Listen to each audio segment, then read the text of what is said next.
I'm Jeff Goodman, and this is the Good and Plenty podcast, sponsored by CLNS Media. You can subscribe on iTunes, and we have the full breakdown here on this episode of the NBA Draft. We'll give you the who did the best job, who did the worst, the surprises, a little bit of everything. And at the end of the podcast, you're going to want to stick around because we've got breaking news, huge news about how summer basketball is going to completely change. The biggest storyline of the draft was clearly Michael Porter slipping all the way to Denver at 14. This is a guy that most people thought was going to go 1 or 2 before the start of the season. I actually had him right there with DeAndre Ayton because, honestly, when he was healthy, this is a kid who had some Kevin Durant in him. Poor man's Kevin Durant. He had some Jason Tatum in him. You know, he could rise up 6'10", long, smooth, athletic, could handle it. And now he goes all the way to 14. What I liked about it is he was happy afterwards, and I don't think it was phony. But Porter's been really picked apart all year. Beginning of the year, he gets hurt 2 minutes into his first game of the season, and then the family kind of goes into hiding, and they don't tell anybody anything. So it's secretive right away. NBA people are trying to find out. That turned him off. NBA people were already turned off to some degree because they had seen him practice and didn't love how he was kind of conducting himself. He wasn't really communicating with his teammates. He kind of came across as arrogant. Then you throw this back injury in. He has back surgery. Comes back at the end of the year, doesn't look good. And the medical info was all over the place with some of these doctors telling GM. Some of them were being told, yeah, you could take him. Others were being told, stay away completely. And then there were a lot in the middle saying, well, listen, you can take him, but I don't know how long it's going to last. I mean, this could be something that he only makes it a couple of years in the league. So plenty of teams pass on him. I mean, think about the teams that passed on him. Chicago could have had him. His agent, Mark Bartelstein, lives in Chicago. They could have had him at 7. They took Wendell Carter. Cleveland takes Colin Sexton. The Knicks take Kevin Knox. Philly, they take Bridges and then they trade for Zaire Smith. Charlotte passes. The Clippers passed twice on him. Twice. They need a superstar. So a lot of teams didn't feel comfortable with his medicals. But then Denver, a team that really can't attract a big-time free agent, and they're picking in the middle of the draft here, they're contemplating it. They didn't know what to do. And they had a conversation that went deep and went long right till the deadline, and they decided they're going to take a chance on Michael Porter. And I think it fits. I mean, listen, they got Jokic, they got Jamal Murray, they got Gary Harris. What do they need? They need a big wing. And if Porter can be anywhere close to 100%, this kid is going to make a lot of teams in front of him that passed on him pay. Because, again, he is a talent. He's the second most talented player in this draft, period. Will we ever see it at 100%? I don't know. But I saw this kid play, 50 times at least. AAU, high school, he can play. And I just think this was worth the risk for a team like Denver. Why not? Roll the dice, see what you get out of them. And if you hit it, you got a superstar. If you don't, you don't. And yeah, it hurts, but this is their only chance. At 14, to have a chance to get a superstar, I think you have to do it. And I applaud him for doing it. And I do. I root for Michael Porter Jr. I was happy for him. He was happy. Where you thought he'd be absolutely miserable. But I think Mark Bartelstein, his agent, probably prepared him pretty well for the fact that, hey, you're not going in the top 5. You're probably not going in the top 10 at the end of the day. That was the biggest storyline of the draft. But there were several other things that really stood out to me. Ryan McDonough in Phoenix, probably saving his job. The Suns are now going to be relevant. Not just because they took DeAndre Ayton at number 1, who's the most talented kid in this draft, but also because they made a trade and they got Mikal Bridges. They picked at 16. They took Zaire Smith and they traded him, moved up to 10 with Philly, and got Mikal Bridges, who's going to be perfect in this system because what he is he's a veteran. He's a guy who can come in and play right away, high IQ guy. He can guard, and he can space the floor. So now you got Devin Booker, Josh Jackson, DeAndre Ayton, and Mikal Bridges, who just kind of fits a role. T.J. Warren also there for scoring. So I think the Suns can make a big jump this year. I really do. I think they've got higher character kids than what Ryan McDonough inherited when he got there. And he's able to kind of turn this thing over. And Bridges is a winner. Ayton is a superstar. Booker's already a superstar. So again, you could see the Suns certainly making a move there. Another one, Colin Sexton in Cleveland. Not a huge Sexton guy, but I get it.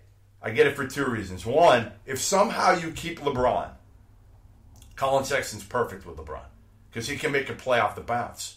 LeBron's got nobody else in that team that can do that. He's high energy. He's tough. He can play off the ball. He can play on the ball a little bit, but he's almost better off the ball as just a scorer. So he'd be great if LeBron stays. LeBron's probably not going to stay, and then it's going to be Colin Sexton's show with the ball in his hands, and could be a little scary. But I think Cleveland, Kobe Altman, the GM, needed to take a chance and go with a high upside guy. And that's really what Colin Sexton is. He's not really a point guard. He's a scorer, but he's got that burst that you just cannot teach. The most baffling pick, to me, 15, Washington taking Troy Brown out of Oregon. Don't quite get it. Don't know what he does well, but that's the one that I shook my head on, in addition to the Knicks. I like Kevin Knox. I just don't like him at 9, and I don't love him with Porzingis. I think it was a little bit of a reach. And then in the second round, they go with Mitchell Robinson. Baffling. How they could possibly think Mitchell Robinson is going to make it in that organization in New York, in the Big Apple. He's a kid who's very naive, very immature. Hopefully they'll put some good people around him because he needs it, because New York would scare me for Mitchell Robinson. He's talented, but he's a kid who never made it to Western Kentucky. Well, he made it, then he left, and he came back again, then he left again, then he went with the one agent to another. And I like the fact that nobody took him in the first round and nobody gave him a guaranteed deal for a lot of money, for millions. But I just don't know if this one works.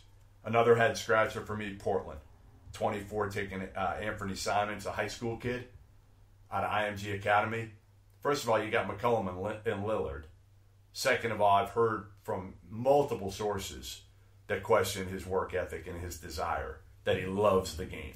So I don't know on that one if they kind of did enough of their homework, or they just think his talent level, which is really good, can make up for that.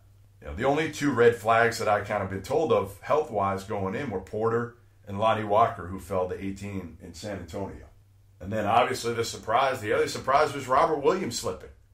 This is a kid that I saw 2 years ago.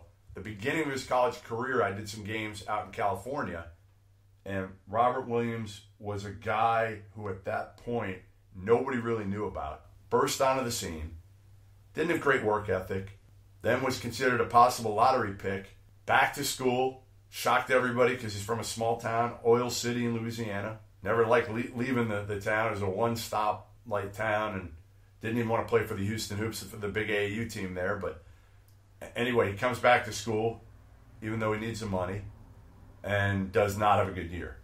Off-the-court issues, doesn't really play hard all the time.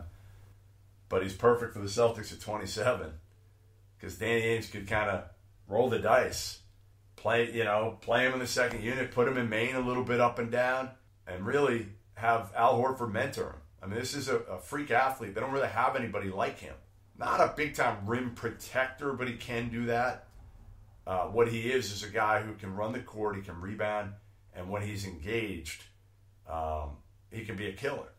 But again, he doesn't play hard consistently, or hasn't shown the ability to play hard, and he's had it off the court, some issues, suspension, and whatnot. So I think that's a part of the reason he fell. But, for the Celtics, he's perfect. How about Atlanta's draft? They move back from 3 to 5, pick up Trae Young and another first-rounder from Dallas. Then they go get Kevin Huerter, one of the best shooters in the draft at 19. It's going to be a really good two-guard.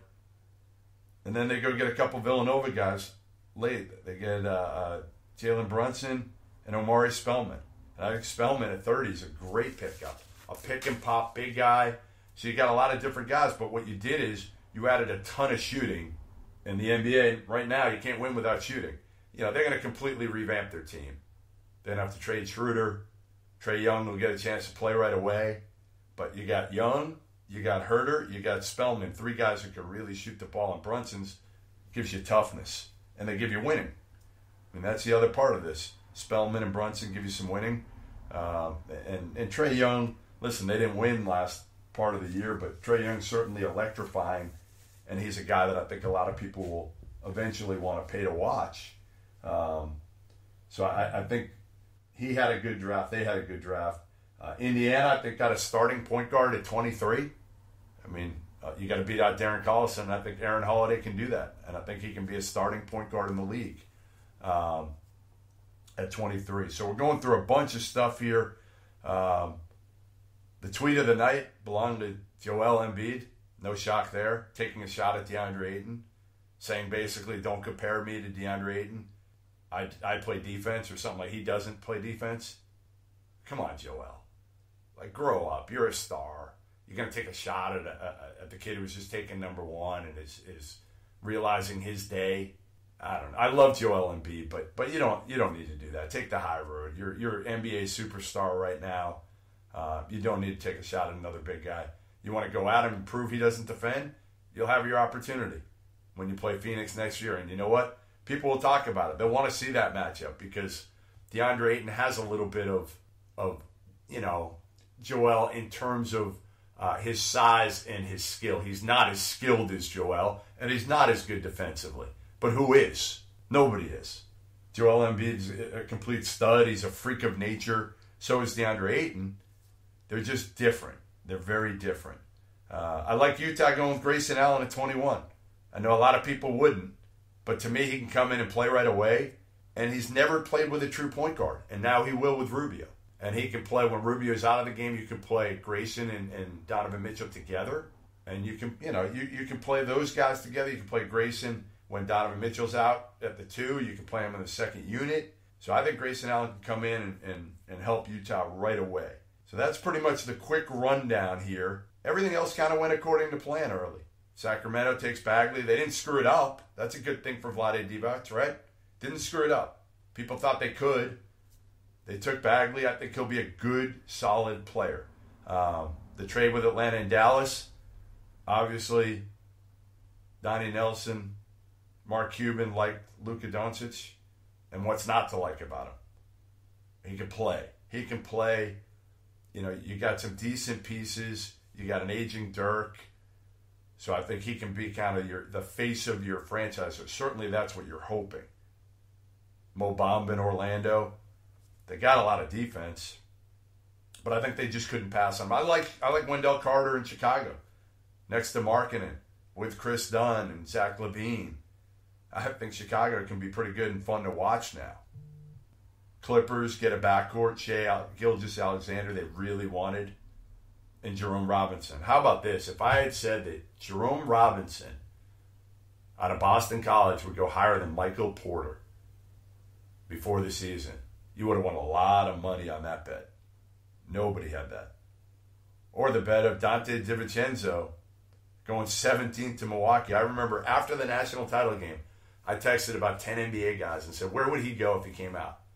The majority said second round at that point. Second round. He goes 17. He'll help Milwaukee.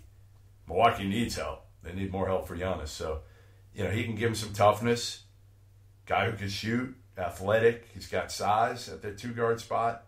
He may take some time, but I like that pick too. So, combination, some good picks, some bad picks. Obviously, the best time to look at this is in about 5 years and see how screwed up we were and how screwed up some of the GMs were in some of their picks. All right, so big changes are coming to summer in AAU basketball. The NABC Ad Hoc Committee for Men's Basketball met earlier this week, and all signs point to the fact that they're going to recommend 4 regional camps, potentially one in June and one in July, involving somewhere between 2,000 and 3,000 kids. So these, according to sources, are likely to be paid for by the NCAA, and they'll be held on rotating college campuses, which hasn't been the case in the past. The top 700 or so players will then go to one of the sites on the second weekend, whether that's, again, in June or a different weekend in July. And the hope is to have them coached by G League coaches and maybe even NBA players. They're going to try to get as many of those top college players in attendance, and in an effort to do so, that's why they're going to kind of lure them or hope that they are incentivized by being coached by these G League guys and having NBA players in attendance and some of the top college players in attendance as well. So the April period would still stay in place. 2 weekends usually, although there's only one this coming calendar year. But the big thing here, according to sources, that's likely to happen is that AAU basketball is no more. The coaches wouldn't be able to go out in July to these shoe-sponsored events anymore. That would be the big change if these recommendations come to fruition. So the next step is for UCLA Athletic Director Dan Guerrero, who's the chairman of the Division I Men's Basketball Oversight Committee. He's got to draft a proposal to present to Condoleezza Rice and the commission in early August. I believe it's August 8th. Sources I talked to said they're confident that these changes will be implemented and implemented swiftly. The proposal will be signed off on. And then as they go through this, they can tinker with it. After year one, if something's not working, they're prepared to make changes and understand that this is not going to be the end-all, be-all, that you're going to have to make some changes. But certainly here, the changes are implemented to try to take some of the power away from the AAU coaches and give it back to the high school coaches. And it may also include access for more high school events and leagues, possibly even coaches attending other schools' team camps. So some of the details still need to be worked out. But again, the big change that looks like it's going to take place is coaches not being able to go to AAU events, shoe-sponsored events in July. So the Peach Jam, coaches being at it, probably will not happen in 2019. All right, 2018 draft in the books. 2019, I'm going to throw out a few names just because I've seen these kids. I was at the McDonald's game this past year. A couple of them are going to Duke this year. R.J. Barrett, Canadian kid, might be the number one pick. Cam Reddish, long, talented. He's also going to Duke. He's about 6'9". Romeo Langford, watch him. Indiana freshman. Can really, really score the ball. Quentin Grimes, 2-guard out of Kansas. Nasir Little, a wing who's going to North Carolina. And Charles Bassey, who just reclassified. He's going to Western Kentucky. Those are a half dozen names that you got to watch. The draft not nearly as strong at the top next year than it was tonight. Again, come back good and plenty every Tuesday in the off season, and then we're going to expand it and go 2 pods a week. Once the season approaches, we'll do one geared towards the NBA, we'll do one geared towards college, and even some AAU basketball. So subscribe on iTunes and come back every Tuesday. Good and plenty. Thanks for joining me.